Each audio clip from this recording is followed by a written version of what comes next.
आशा करते हैं कि आप लोग अच्छे होंगे और आप लोगों की इलाहाबाद हाईकोर्ट ग्रुप डी परीक्षा की तैयारी बेहतर चल रही होगी। तो चलिए क्लास को शुरू करते हैं। क्लास को शुरू करने से पहले अगर आप लोगों ने अभी तक इस वीडियो को लाइक नहीं किया है, वीडियो को लाइक कीजिएगा और अपने तमाम दोस्तों में इस वीडियो को ज़्यादा से ज़्यादा शेयर कीजिएगा। आज की इस क्लास की पीडीएफ आप हमारे व्हाट्सएप ग्रुप से प्राप्त कर सकते हैं। व्हाट्सएप ग्रुप का लिंक मैंने इस वीडियो के डिस्क्रिप्शन में दे दिया है।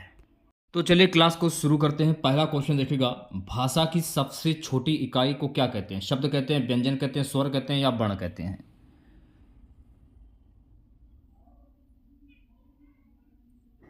भाषा की सबसे छोटी इकाई को हम कहते हैं वर्ण। तो राइट आंसर आपका जाएगा ऑप्शन नंबर डी के साथ में। और भाषा वाक्यों से बनती है, वाक्य शब्दों से, शब्द वर्णों से बनते हैं। यह भी आपको ध्यान में रखना है। नेक्स्ट क्वेश्चन देखिएगा, ज्ञा से ज्ञानी वर्ण किन वर्णों के संयोग से बना है? जा प्लस या, जा प्लस या, जा प्लस या, जा प्लस या। ज्ञा वर्ण किन वर्णों के संयोग से बना है? ज्ञा जो है ना, ये जा प्लस या के संयोग से बना है। तो राइट आंसर जाएगा ऑप्शन नंबर बी के साथ में। अगला प्रश्न देखेगा सभी बच्चे, अधोलिखित में संयुक्त व्यंजन कौन सा है? डा, ज्ञा, डा या डा? तो यहां पर बात हो रही है संयुक्त व्यंजन की। तो इसमें आप जो ज्ञा से ज्ञानी देख रहे हैं ना, ये जो है संयुक्त व्यंजन हो जाएगा। तो राइट आंसर जाएगा ऑप्शन नंबर वी के साथ में। ये छत्र छ, जैसे कि छ हो गया, त्रा से त्रिशूल हो गया, ज्ञा से ज्ञानी और श्रा, इनको हम कहते हैं संयुक्त व्यंजन। ये त्रा से त्रिशूल है, ठीक है, त्रा से त्रिशूल। छ, त्र, ज्ञा और श्रा। ऑप्शंस में ज्ञा से ज्ञानी दिया, इसलिए ऑप्शन नंबर वी करेक्ट हो जाएगा। नेक्स्ट क्वेश्चन देखिएगा, अगला प्रश्न है गाइस कि निम्नलिखित में से कौन स्वर नहीं है? आ, उ, ए या या?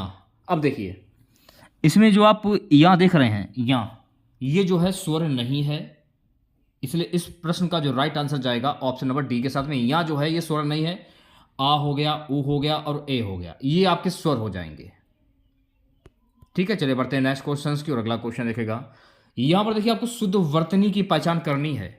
दीर्घ आयु की शुद्ध वर्तनी क्या होगी? शुद्ध वर्तनी कैसे लिखा जाएगा? दीर्घायु। देखिए, दीर्घायु अगर आप लोग लिखते हैं ना, तो दीर्घायु ऐसे लिखा जाता है। तो इस हिसाब से राइट आंसर आपका जाएगा ऑप्शन नंबर ए के साथ में। यहां पर भी आपको देखिए शुद्ध वर्तनी की पहचान करनी है। इंपॉर्टेंट क्वेश्चन मैं आपको करा रहा हूं, सारे के सारे क्वेश्चन सिलेक्टेड क्वेश्चन हैं जो कि आपके इलाहाबाद हाईकोर्ट ग्रुप डी के एग्जाम में बार बार पूछे जाते हैं। और इलाहाबाद हाईकोर्ट ग्रुप डी की एग्जाम डेट जो है वो कभी भी घोषित की जा सकती है। आप अपने आप को पेपर देने के लिए तैयार रखें। देखिए, उज्ज्वल जो है ना, उज्ज्वल को लिखने का जो तरीका ना वो ये है, उ, दो बार आधा जा, वा और ला। तो राइट आंसर की अगर मैं बात करूं तो राइट आंसर जाएगा ऑप्शन नंबर डी के साथ में। ठीक है, नेक्स्ट क्वेश्चन देखेगा प्यारे बच्चों। नेक्स्ट क्वेश्चन हमारा है कि शुद्ध वर्तनी का चयन की। देखिए, यहां पर आपको शुद्ध वर्तनी की पहचान करनी है। अंतर साक्ष्य कैसे लिखा जाता है? देखिए, अंतर साक्ष्य अगर आप लिखते हैं ना, तो अंतर साक्ष्य ऐसे लिखा जाता है। इसको लिखने का जो तरीका है वो मैं आपको बता रहा हूं। राइट आंसर की अगर मैं बात करूं, राइट आंसर जाएगा सी ऑप्शन के साथ में। ठीक है, नेक्स्ट क्वेश्चन देखेगा, किस क्रमांक में अंतस्थ व्यंजन है? डा, ड़ा, या, व, ग, घ, द या ध? अंतस्थ व्यंजन की बात हो रही है। अब देखिए, या हो गया, वा हो गया और रा हो गया और ला हो गया, ये आपके अंतस्थ व्यंजन है। ऑप्शंस में या वा है, तो राइट आंसर आपका जाएगा ऑप्शन नंबर वी के साथ में। या, वा, रा, ला, ये आपके अंतस्थ व्यंजन हो जाएंगे।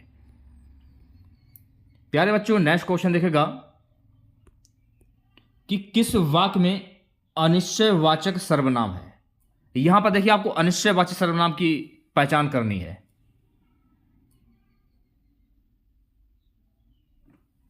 हम किसी को कुछ नहीं कह सकते। हम किसी को क्या कुछ नहीं कह सकते?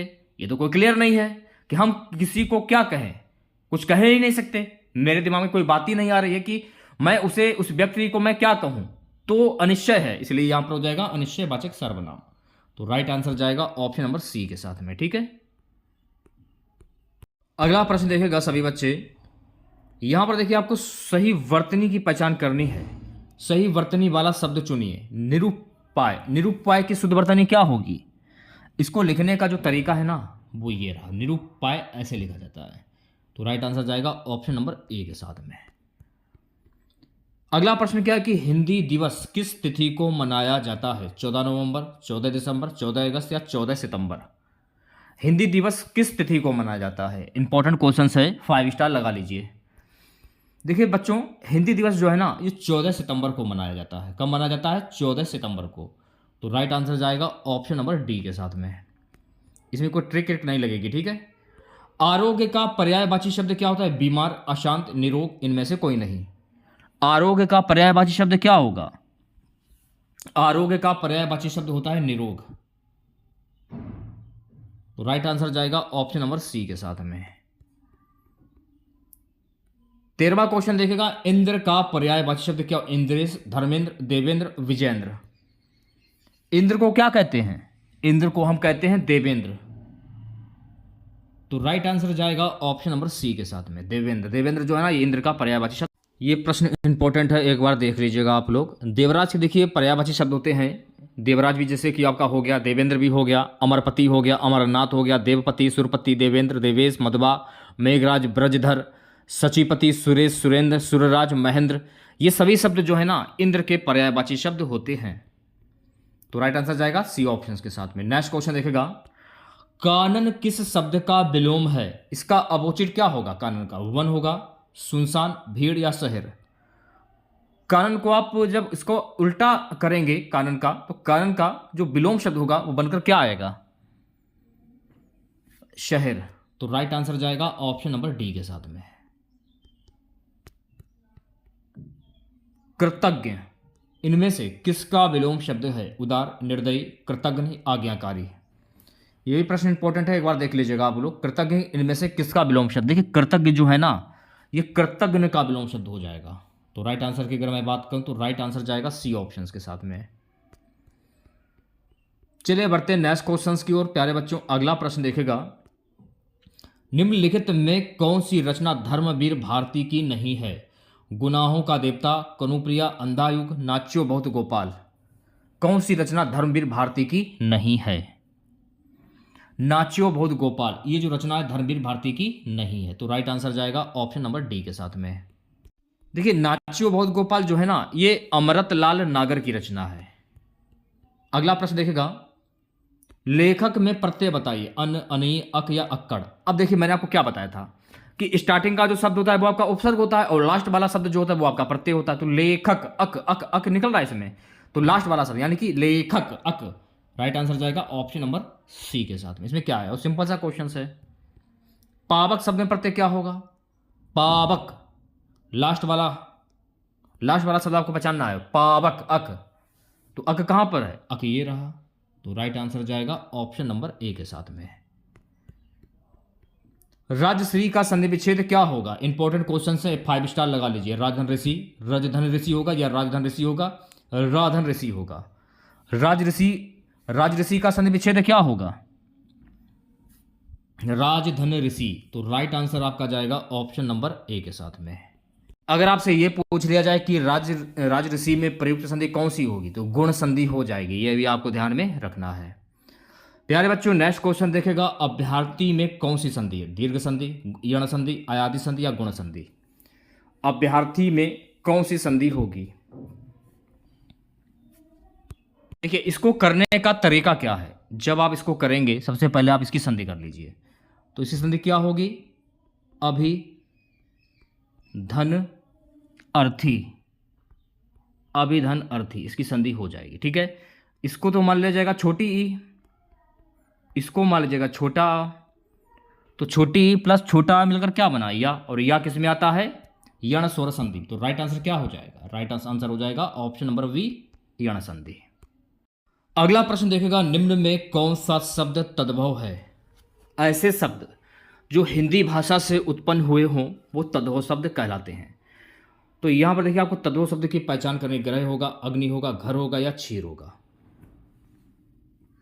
देखिए घर जो है ना ये आपका हिंदी भाषा का शब्द है, इसलिए घर जो है आपका ये तद्भव शब्द हो जाए। तो राइट आंसर जाएगा सी ऑप्शन के साथ में। अगला प्रश्न देखेगा सभी बच्चे। अगला प्रश्न हमारा, व्याकरण दर्पण किसकी रचना है? शिव पूजन शाह, किशोरी दास वाजपेयी, रामचंद्र शुक्ल, श्याम सुंदर दास।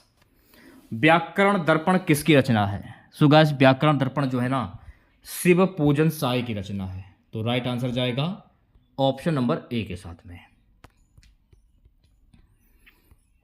23वां क्वेश्चन देखेगा सभी बच्चे। सो गाइस 23वां क्वेश्चन हमारा है, निम्न में से किस वाक्य में क्रिया विशेषण अशुद्ध रूप से प्रयुक्त है? आप मेरी मदद करेंगे ना। मानसिक दास्ता सदा काल से चली आ रही है। वह ना सोता है ना खाता है, वह धीरे धीरे चला जा रहा है। तो इसमें आपको यह बताना कि किस वाक्य में क्रिया विशेषण अशुद्ध रूप से प्रयुक्त है। मानसिक दास्ता सदा काल से चली आ रही है, तो राइट आंसर आपका जाएगा ऑप्शन नंबर बी के साथ में। ठीक है प्यारे बच्चों, नेक्स्ट क्वेश्चन देखेगा। अगला प्रश्न क्या है कि सब कुत्ते एक साथ दौड़ रहे हैं, इस वाक्य में कौन सा? अब देखिए, सब कुत्ते एक साथ में दौड़ रहे, कितने कुत्ते एक साथ में दौड़ रहे हैं? एक भी हो सकता है, दो भी हो सकते हैं, 10 भी हो सकते हैं, 20 भी हो सकते हैं, 50 भी हो सकते हैं, लेकिन कोई क्लियर नहीं कि कितने कुत्ते एक साथ में दौड़ रहे हैं। तो यहां पर हो जाएगा अनिश्चयवाचक संख्यावाचक, अनिश्चित संख्यावाचक। तो राइट आंसर जाएगा ऑप्शन नंबर ए के साथ में। प्यारे बच्चों, नेक्स्ट क्वेश्चन देखेगा। जिस संज्ञा से अनेक वस्तुओं अथवा प्राणियों के समूह का बोध होता है उसे क्या कहते हैं? जातिवाचक संज्ञा, व्यक्तिवाचक संज्ञा, समूहवाचक संज्ञा, भाववाचक संज्ञा। जिस संज्ञा से अनेक वस्तुओं अथवा प्राणियों के समूह का बोध होता है उसे क्या कहते हैं? उसे हम कहते हैं समूहवाचक संज्ञा। तो राइट आंसर जाएगा ऑप्शन नंबर सी के साथ में। 26वां क्वेश्चन देखेगा। निम्न में कौन रचना की दृष्टि से शब्द का भेद नहीं है? ऋण, यौगिक, योग ऋण या विदेशज। निम्न में कौन सी रचना की दृष्टि से शब्द का भेद नहीं है? विदेशज। तो राइट आंसर आपका जाएगा ऑप्शन नंबर डी के साथ में। ठीक है प्यारे बच्चों, नेक्स्ट क्वेश्चन देखेगा। गायक का सही संधि विच्छेद क्या होता है? जब आप गायक की संधि करेंगे तो संधि क्या बनेगी? गए धन अक, गए धन अक। तो राइट आंसर जाएगा ऑप्शन नंबर ए के साथ में। इसको तो मान लिया जाएगा ओ, और इसको मान लिया जाएगा आ। तो ओ प्लस आ मिलकर क्या बना? ओ प्लस आ मिलकर बना वा या वाराला। तो वा नियम के अनुसार किस में आता है? तो इसमें प्रयुक्त संधि कौन सी हो जाएगी? अयादि स्वर संधि। तो ये भी आपको ध्यान में रखना है। प्यारे बच्चों, नेक्स्ट क्वेश्चन देखेगा। वा का उच्चारण स्थान क्या है? अब जैसे कि दंत से ता, था, दा, धा और ना, ये तो हो गए दंत से। ओष्ठ से पा, जैसे कि फा, बा, भा और मा। तालुब से आप लोग एक बार और देख लीजिएगा। देखिए दंतोष्ठ से जो है ना, थोड़ा सा कन्फ्यूज में हो गया था, उसके लिए मैं आपसे क्षमा चाहता हूँ। दंतोष्ठ से वा हो गया जैसे कि, और फा हो गया, ये हो गई आपकी दंतोष्ठ ध्वनियाँ। ओष्ठ से जैसे कि पा हुआ, फा हुआ, बा हुआ, पा, फा, बा, भा और मा, ये आपकी ओष्ठ को। और दंत से ता, था, दा, धा और ना, ये आपके हो गई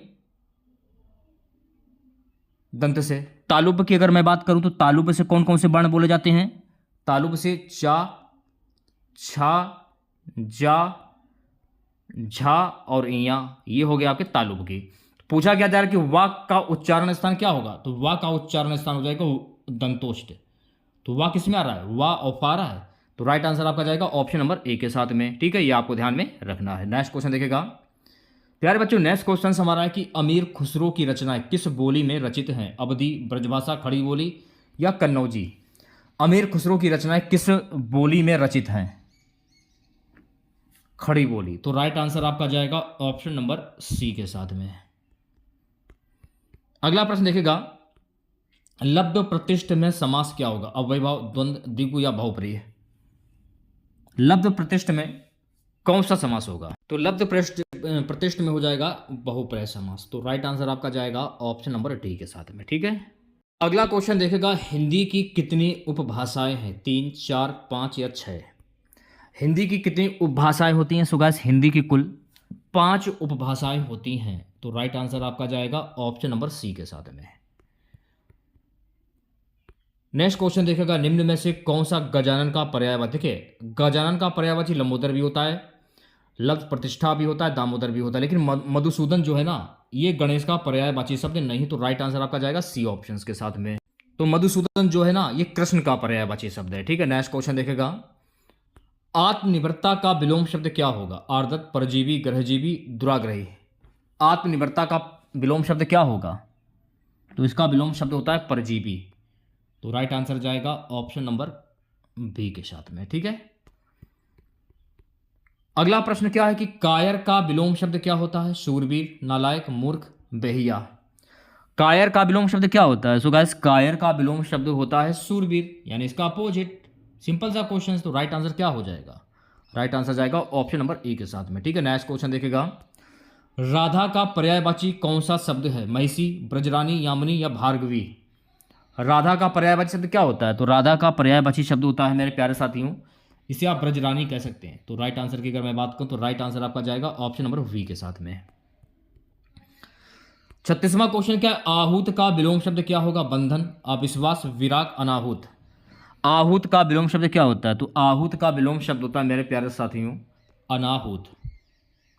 तो राइट आंसर की अगर मैं बात करूं तो राइट आंसर जाएगा ऑप्शन नंबर डी के साथ में। ठीक है, नेक्स्ट क्वेश्चन देखेगा प्यारे बच्चों, हंसी का तत्सम शब्द क्या होता है? ऐसे शब्द जो संस्कृत भाषा से उत्पन्न हुए हों वो तत्सम शब्द कहलाते हैं।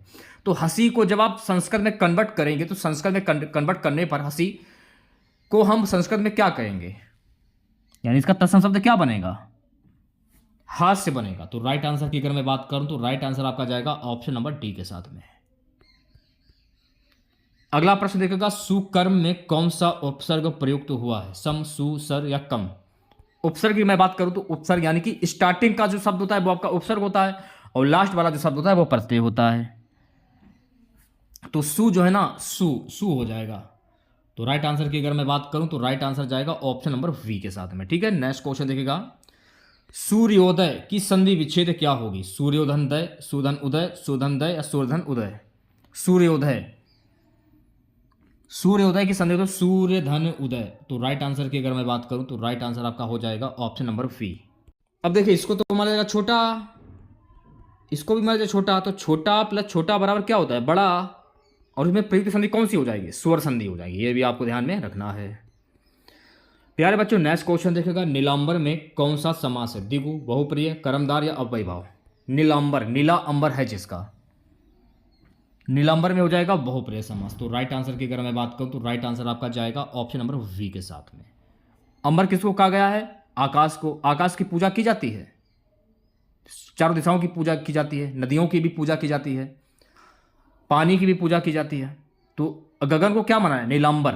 तो राइट आंसर की बात करूं बी ऑप्शन करेक्ट हो जाएगा। अगला प्रश्न क्या है? आवश्यकता से अधिक धन के त्याग का क्या अर्थ है? उपरग्रही, अपरग्रही, सपग्रही, अपरग्रही। आवश्यकता से अधिक धन के त्याग को क्या कहते हैं? तो प्यारे बच्चों इसे कहते हैं सपरग्रही। तो राइट आंसर आपका जाएगा ऑप्शन नंबर सी के साथ में। अगला प्रश्न क्या है? जीने के लिए उपन्यास के लेखक कौन है? रागे राघव, राहुल शक्यानंद, यशपाल, नागार्जुन। जीने के लिए उपन्यास के लेखक कौन है? जीने के लिए उपन्यास के लेखक है राहुल शक्यानंद। तो राइट आंसर आपका जाएगा ऑप्शन नंबर बी के साथ में। चलिए बढ़ते हैं नेक्स्ट क्वेश्चन की ओर। अगला क्वेश्चन देखेगा सभी बच्चे, सही शब्द का चयन कीजिए। प्रख्यात कैसे लिखा जाता है? तो यहां पर आपको शुद्ध वर्तनी की पहचान करनी है। प्रख्यात, देखिए प्रख्यात को लिखने का जो तरीका है ना वो ये रहा। तो राइट आंसर की बात करूं, राइट आंसर हो जाएगा ऑप्शन नंबर सी। 44वां क्वेश्चन देखेगा, निम्नलिखित में से कौन सी रचना मैथिली शरण गुप्त की नहीं है? शाकित, यशोधरा, भारत भारती, कैदी और कोकिला। कौन सी रचना मैथिली शरण गुप्त की नहीं है? कैदी और कोकिला, ये जो रचना है ना ये मैथिली शरण गुप्त की नहीं है। तो राइट आंसर आपका जाएगा ऑप्शन नंबर डी के साथ में। अगला प्रश्न क्या है? महादेवी वर्मा के काव्य में क्या प्रधान है? रहस्यवादी श्रृंगार, रहस्यवादी वीरता, प्रयोगवादी चेतना, प्रगतिवादी विचारधारा। रहस्यवादी श्रृंगार काव्य में प्रधान है महादेवी वर्मा के। तो राइट आंसर की अगर मैं बात करूं तो राइट आंसर जाएगा ऑप्शन नंबर ए के साथ में। 46वां क्वेश्चन देखिएगा, निम्नलिखित में से कौन निराला की रचना से नहीं है? बादल राग, परिवर्तन, सरोज स्मृति, तुलसीदास। परिवर्तन ये निराला की रचना से नहीं है। तो राइट आंसर की अगर मैं बात करूं तो राइट आंसर जाएगा ऑप्शन नंबर वी के साथ में। ठीक है, नेक्स्ट क्वेश्चन देखिएगा प्यारे बच्चों, निम्न में से कौन सी रचना नागार्जुन की नहीं है? बादल को घिरते देखा है, बादल जहरी खाल के, सिंदूर तिलकित भाल, आज नदी उदास थी। आज नदी उदास थी ये जो रचना है नागार्जुन की नहीं है। तो राइट आंसर आपका जाएगा ऑप्शन नंबर डी के साथ में। महाभोज, महाभोज किसकी रचना है? मोहन राकेश, मनु भंडारी, राजेंद्र यादव, मुंशी प्रेमचंद। महाभोज किसकी रचना है? सो गाइस महाभोज जो है ना मन्नू भंडारी की रचना है।